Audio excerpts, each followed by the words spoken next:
พิธีฮดสงฆ์มุทิตามหาเถระพิเศษพระอาจารย์ใหญ่มหาเวทมเสนัย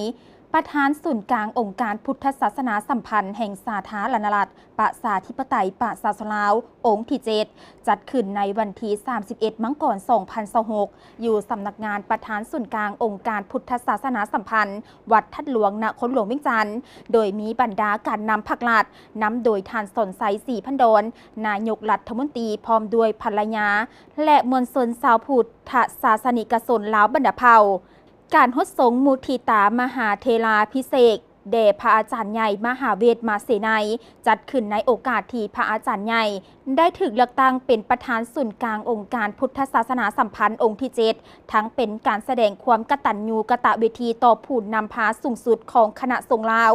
และยกย่องบุคคลผู้มีคุณงามความดีผู้ที่เสียสละกำลังกายกำลังใจในการซี่นำพาพระสงฆ์และเงียบเพียงพระธรรมคำสอนการได้ร่วมฮดสงฆ์พระมหาเถระถือเป็นมงคลอันสูงสุดซึ่งในชีวิตหนึ่งบ่ได้มีโอกาสพบเห็นได้ง่ายๆในโอกาสนี้บรรดาการนำผักหลาดพร้อมด้วยชาวพุทธศาสนิกชนลาวบรรดาเผ่า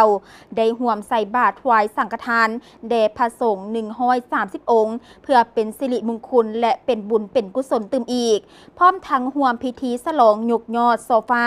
อาคารสำนักงานประธานศูนย์กลางองค์การพุทธศาสนาสัมพันธ์หลังใหม่